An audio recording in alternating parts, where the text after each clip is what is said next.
Buggiest worst video ever. Sorry, Brett. Let me get to the fence. Straight into the sun. Here we go.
So I thought the same thing, but I'm like, he spun an appropriate amount of, you know.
All right, ladies and gentlemen, now we're going to go over what happened. That's for the people that can't wait and just want to watch the passes. So first up is a track rental for my friend's birthday, and we took Mitch's car, and my buddy Brett was there also.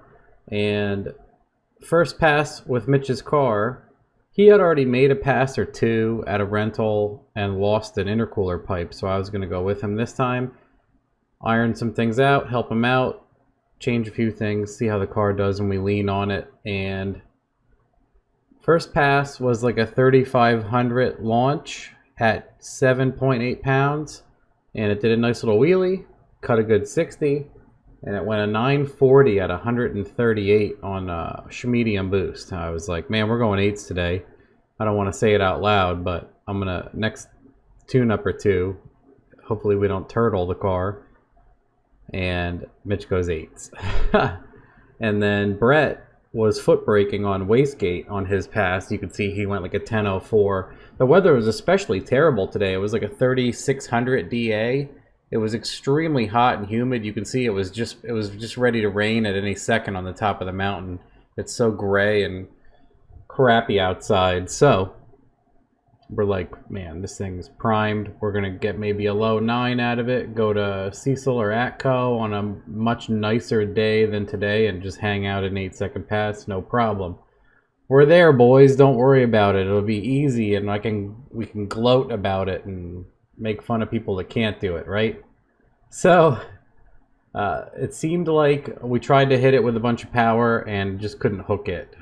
The first initial hits there, it was hooking great, doing wheelies, maybe spinning a little, and then as the day goes on, you can see the car just ignites 1-2. Mitch immediately grabs the 1-2 if it spins.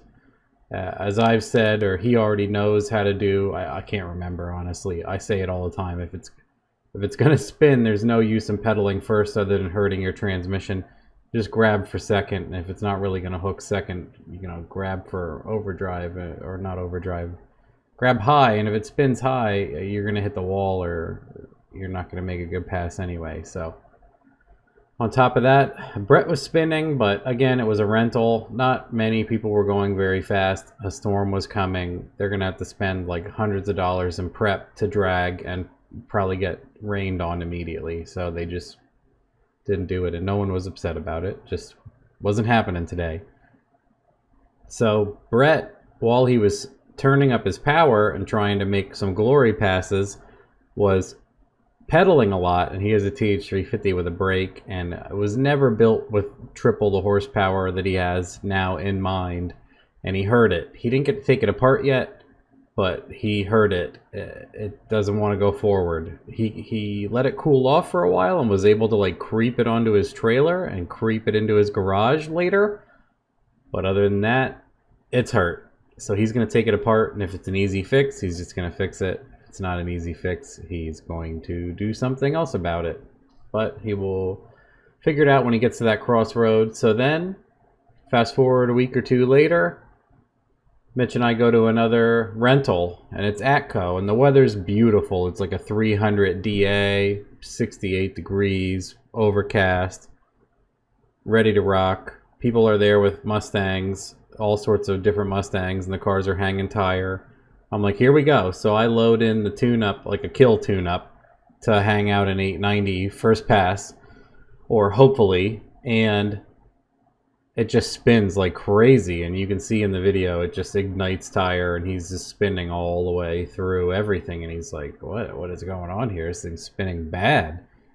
It doesn't hook at all, barely hooks in second gear, and then it threw down good mile an hour.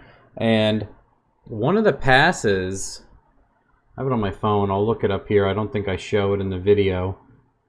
It mostly went, it was spinning so bad, he was going mid-10s, low 10, which is funny to laugh at that. And then he did go, yeah, one of these passes, yeah, one of the early ones. He went 1091 at 141, 20 60 foot, 747 in the 8th, still 112 miles an hour, 141 out the back. This one especially was pretty nice, 1033 with a 147.71. This thing's really throwing down some mile per hour. So we were like, man, it's not hooking at all. And then we're like, you know what, your tire has to be shot. So he had another set of rim and tires, and we put those on. We lowered the power to like 3,000 RPM and 3 pounds of boost. And we're like, this thing will hook in a puddle of mud. It did not. Still spun. Changed the tires, still spun. So I'm like, you know what, dude? Foot brake this thing. Just foot brake it. Barely try to leave at all. And he has a bunch. We went a 979 at 146 here. And then he foot braked it and he went 979 again. So it actually hooked there, but just, you know, obviously was not leaving as nice with a 189 60 foot on the foot brake. Pretty funny to go a 190 60 and still go 979 at 147. So it was doing great. We just don't know what happened.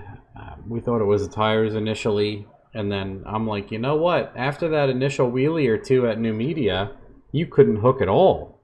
So maybe something's broke or bent, and we never saw it, or cared, or looked. So further investigation, everything looks fine. I don't think he got it on a lift yet. We're going to take a peek at it. But we think like the shocks are gone. Like the wheelie blew the front shocks or the back shocks or something. And I have a bunch of friends, obviously, that race Fox bodies. And I'm like, you ever have a car that hooks great? Flip of a switch doesn't hook at all anymore. Even on the crappiest, like a bad tune-up, like I shouldn't say, maybe a really low horsepower A to B tune-up goes from doing wheelies to can't hook at all, like it's on ice. You know, everything else seems fine. It's throwing down mile an hour like crazy. Everything's working. Have you guys ever just like had a strut shock absorber do that? And my one friend was like, yeah, absolutely. He's like, I had a car that would go high eights all day long, and then blip, the one day it just wouldn't go anymore. And it was his shocks, only his shocks. I can't remember what he said, if it was front or back. But yeah, this thing has old shocks, and apparently they worked, and then a couple of these hard hits, I think, knocked him out. So we'll find out once we get them apart and swap some others on. He already bought some really nice low mile. They were used like once or twice. Double adjustables for the back, and I think he's going to do the fronts also. And I think we may go back out once or twice, or we have plans to put a much bigger turbo on this. It'd be cool with the Gen 3 motor and a relatively small billet Gen 1 to go hang an 8-second pass, which it's there. It's there, ladies and gentlemen. It's like right there, so that's why we wanted to do it. But if it gets too far into winter, he just wants to take it apart and do the big turbo and everything else. He's fine with how fast it's going already. At this point, he has another motor or two and some internals. This is still Gen 3. He's like, before I bust everything, I want to make some improvements, fix a few small things, change.